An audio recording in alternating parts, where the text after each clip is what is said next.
To preface by saying there's going to be massive amounts of spoilers in this video. Hi! Happy Easter week, technically, because this video is not going to go up on the actual day of Easter, or probably in that weekend, because I have a vacation planned. Weird. I'm actually leaving my home! That's not advised. This Easter, we're talking about this book, and this book is a lovely book. It is called Heaven is for Real. It's by Todd Burpo and Lynn Vincent. So this book is essentially about a 4-year-old named Colton and his family, right? And in the beginning of the book, the dad, whose name is Todd, went through lots of medical issues of his own, from, you know, shattering his leg to having kidney stones, getting, you know, I'm gonna put the word on the screen, and doing all of those things, right? And then when he goes off to go on like a business trip, his son gets really sick, like to the point of almost dying with appendicitis. And so it really is a story of a family experiencing a lot of hardship, and then their son just totally being like, oh yeah, I went to heaven on that operating table, it's fine, and then just casually walking away. And honestly, that's the entire book. That's what I can really explain to you.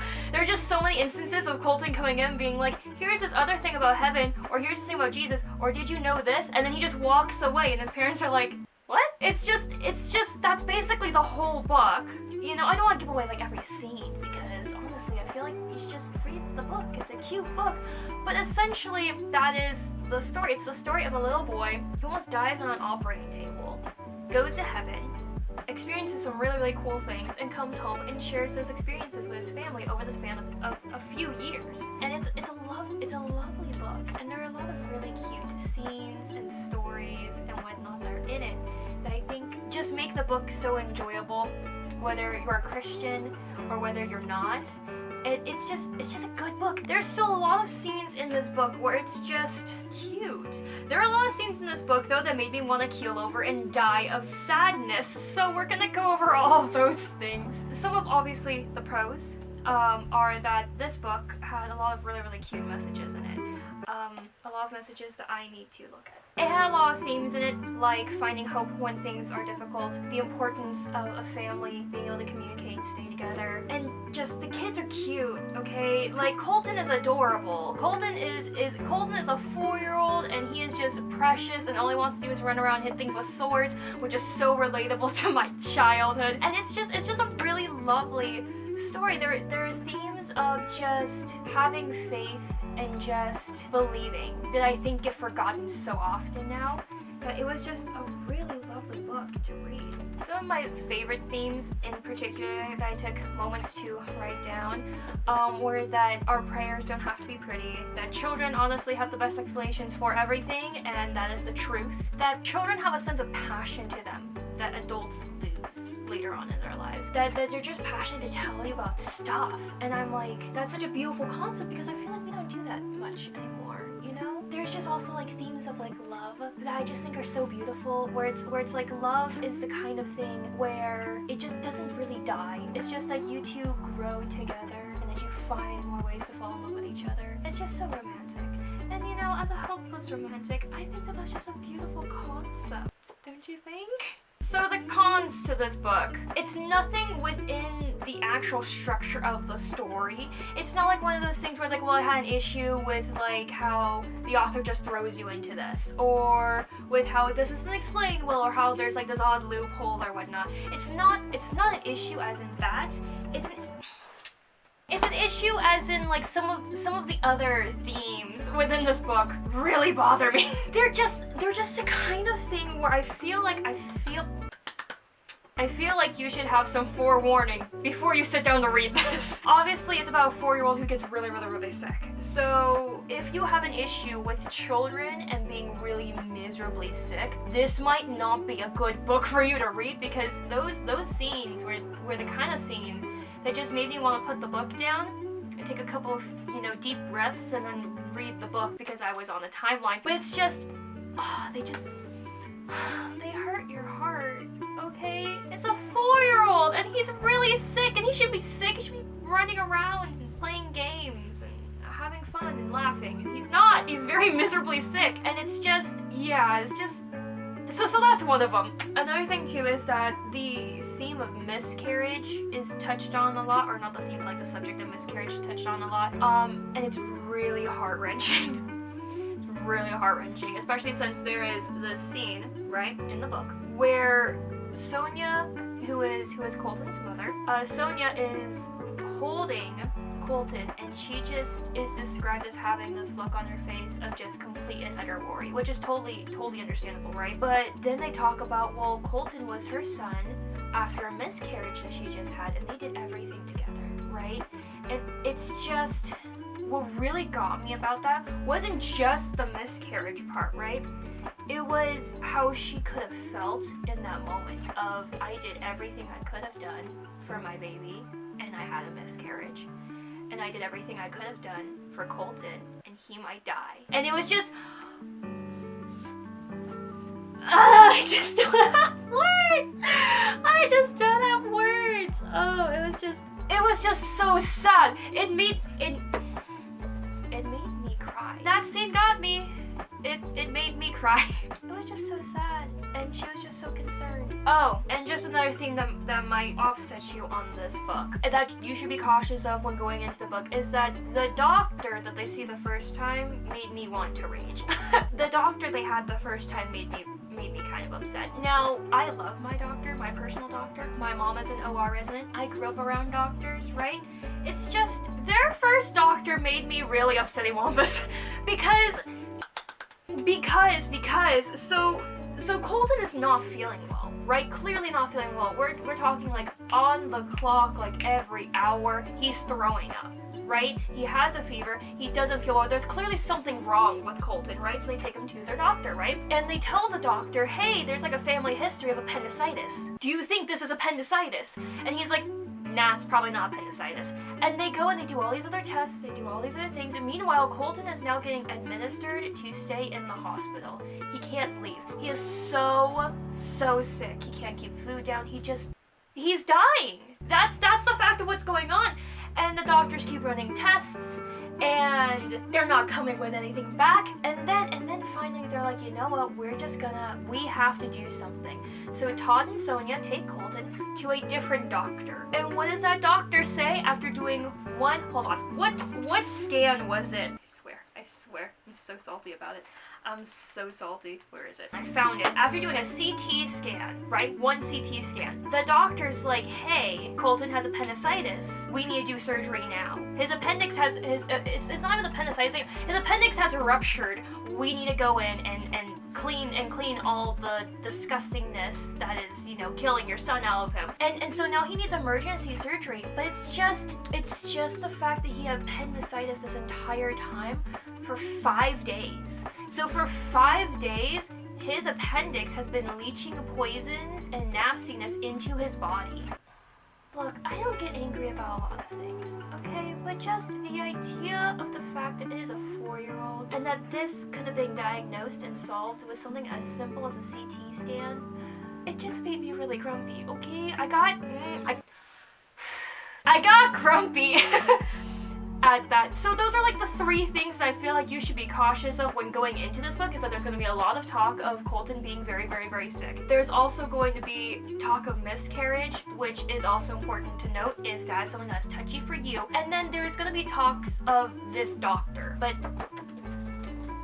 if you get grumpy like me when children are sick and the people who are supposed to help them don't run the proper bloody tests, maybe this is a book you read and eat ice cream with. But it's still a good book. Again, these are not things that like I had an issue with this plot point or I had an issue with this setup.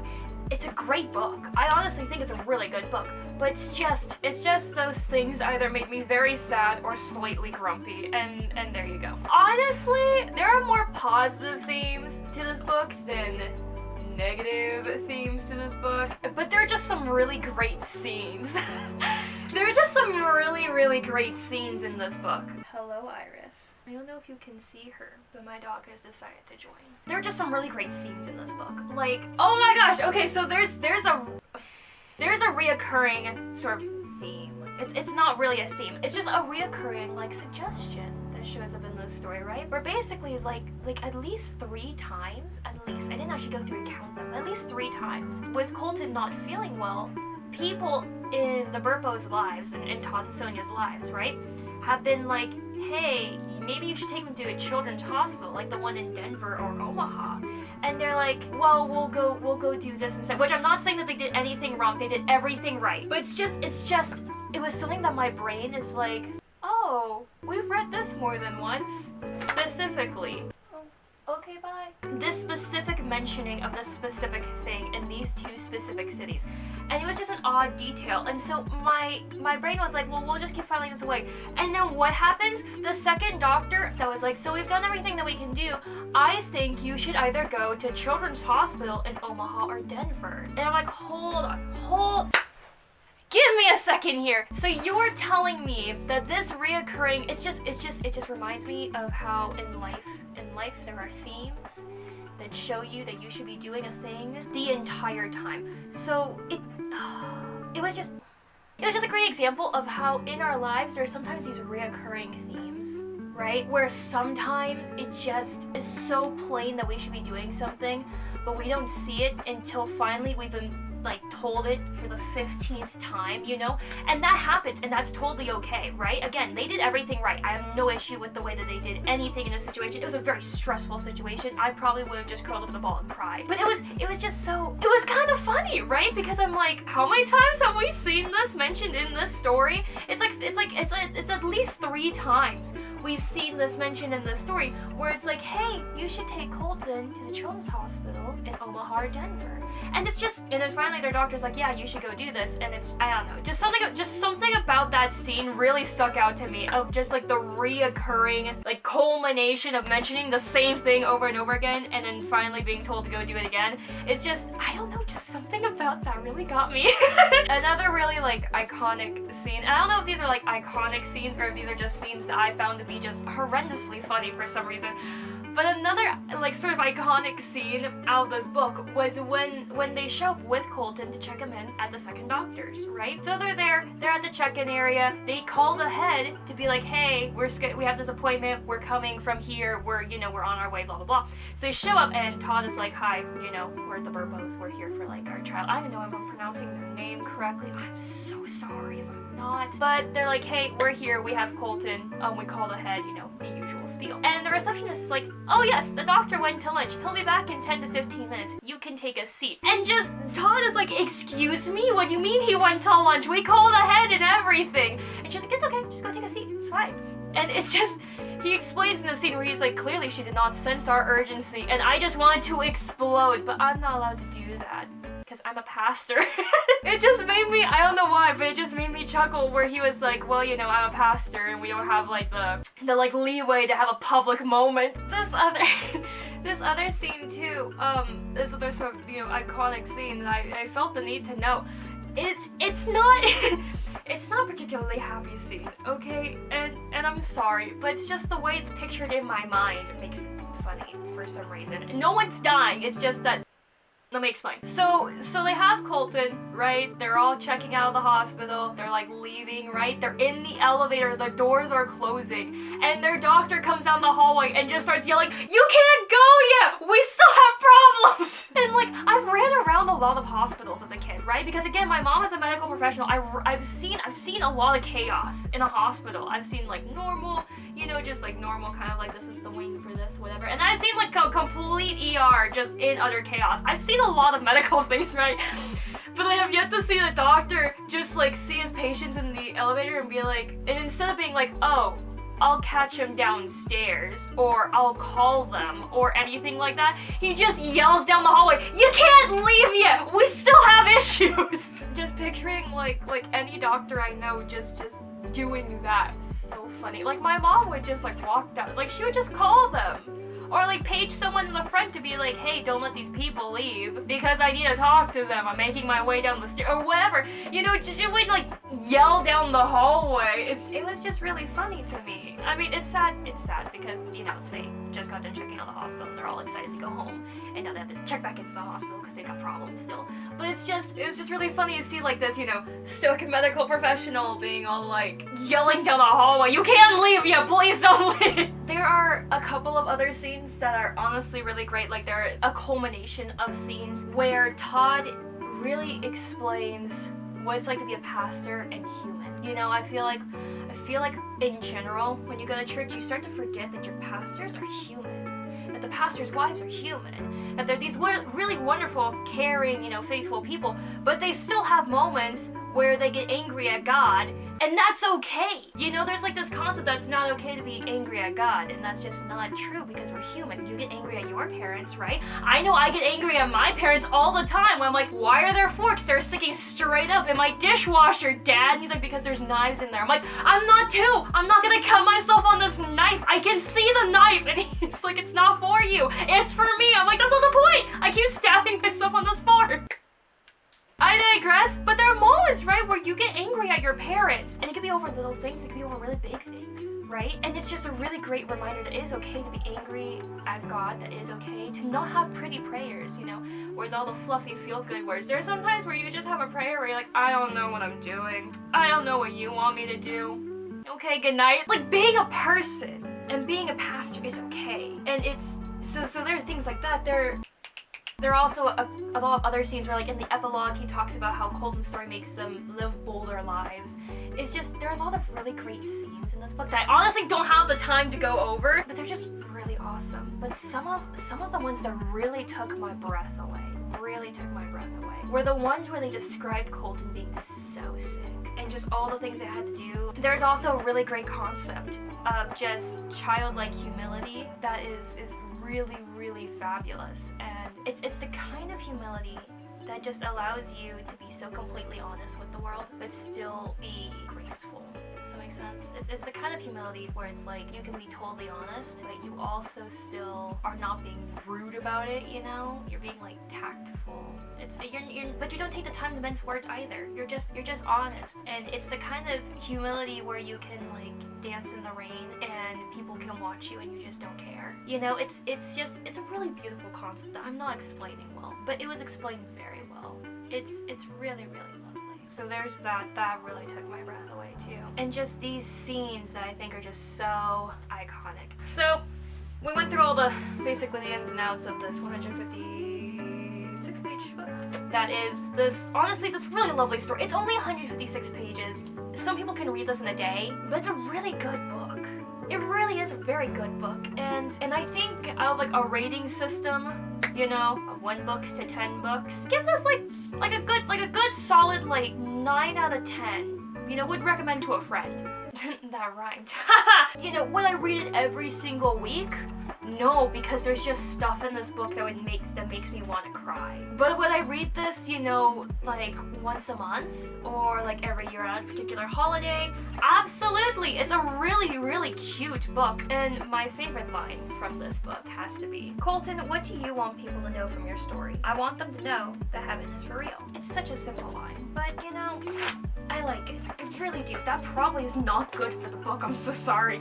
There you go, that was my first book review. If you liked this video, I would appreciate it if you would tell me that by leaving me a like. And if you dislike this video, that's fine. You can also dislike it, and then I will know what I have done incorrectly. If you have any comments down below, let me know. Actually, do me a favor. Read this book and tell me what you liked in it, what you disliked in it, what was your favorite part, what is your personal favorite line out of this book? And you know what? Can you tell me where that favorite line came from? It's probably very simple to find. It was not one I, you know, took out like the very middle or something. It's probably a pretty easy line to find, but if you can find my favorite line in this book, I would really appreciate that. That'd be really cute. As always, if you enjoyed this content, I would appreciate it if you would subscribe, because this channel is probably just going to turn into me doing book reviews. I don't know what I'm doing, and that's okay. And if you would like to come join me on my I don't know what I'm doing journey, I would really appreciate that. So I hope you all have a lovely day, because you're all lovely human beings and lovely people. Thank you for spending some time with me. I hope this made you smile.